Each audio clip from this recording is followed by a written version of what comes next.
महोदय, समाज कल्याण संस्थाओं का काम बहुत बड़े परिमाण में बढ़ा है।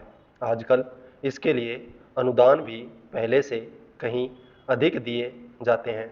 हर पंचवर्षीय योजना में हम इस पर अधिकाधिक धन खर्च करते हैं और आजकल समाज कल्याण का कार्य करने वाले पूर्णकालिक कार्यकर्ता भी पहले से बहुत अधिक हैं।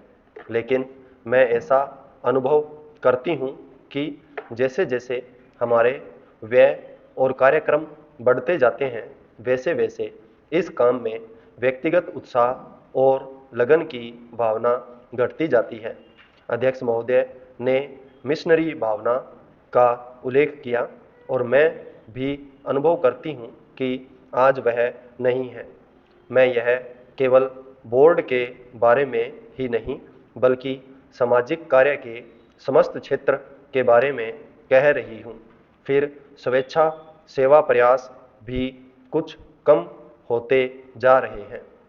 ऐसा भी होता है कि जब विचार संस्थाबद्ध हो जाते हैं तो उनमें कुछ न कुछ आशययुक्त काम करने की भावना आ जाती है। यह मनुष्य का स्वभाव है।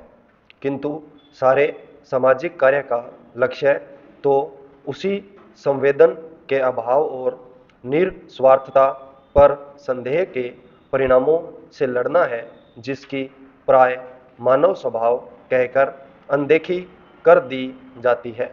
मैं जानती हूँ कि जिस मिशनरी भावना से काम शुरू किए जाते हैं, उन्हें बाद में उसी तरह बनाए रखना हमेशा संभव नहीं होता। लेकिन बेहतर संगठन खड़ा हो जाने के बाद समस्याओं के बेहतर हल निकलने चाहिए। अतः हमें केवल अनुदानों से ही संतोष नहीं कर लेना चाहिए, बल्कि यह ध्यान रखना चाहिए कि इस सामाजिक कार्य के पीछे जिससे कि सामाजिक परिवर्तन हो रहा है, उद्देश्य क्या है। बोर्ड सामाजिक रूपांतर का केवल साधन मात्र है। राजनीतिक और आर्थिक कामों में फंसे रहने के कारण हम सही दिशा में और सादृश्य सामाजिक परिवर्तन की ओर काफी ध्यान नहीं दे पा रहे हैं। किंतु परिवर्तन तो हमारे अपने विकास और विश्व की घटनाओं के कारण जो हमारे जीवन और समाज पर निरंतर प्रभाव डालता है, स्वतः आ रहा है। हमारे होनहार युवक और युवतियां संसार के घटना चक्र से निरंतर प्रभावित हैं और कहीं भी कुछ होता है तो वह हमें भी अवश्य छू जाता है।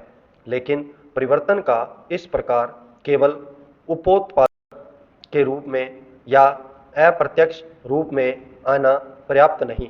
हमारी अपनी अनेक समस्याएं हैं जो हमारे अनुभव की दृष्टि से विशेष प्रकार की है। महोदय, एक उदाहरण है जो बोर्ड के सीधे कार्य क्षेत्र में नहीं आता, फिर भी वह है सामाजिक अपव्यय को रोकने के महत्व का। विवाहों और भोजों आदि में जो धन का अपव्यय होता है, वह घटने के बजाय बढ़ रहा है। विकास से जिन लोगों को लाभ पहुंचा है, वे दूसरों पर अपनी सफलता का रोब गांठना चाहते हैं।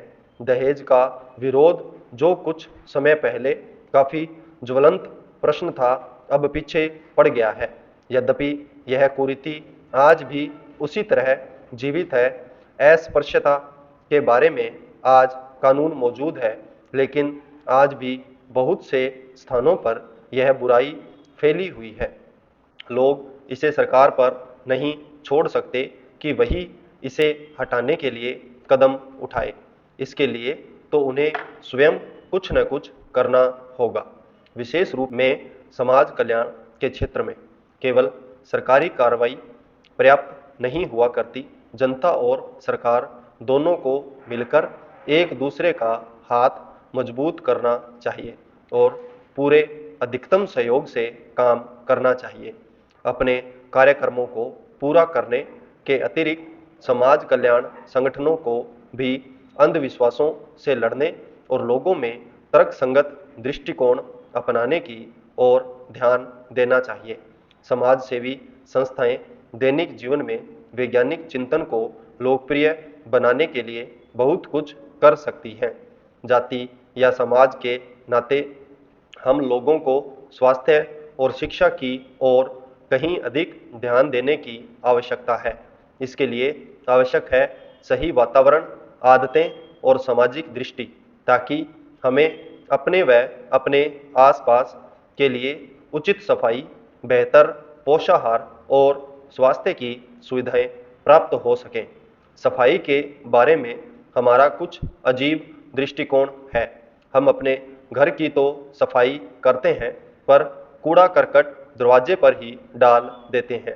हम स्वयं तो रोज नहाते हैं, पर हमारी सड़क या गली गंदी है जिसकी तनिक भी चिंता नहीं करते।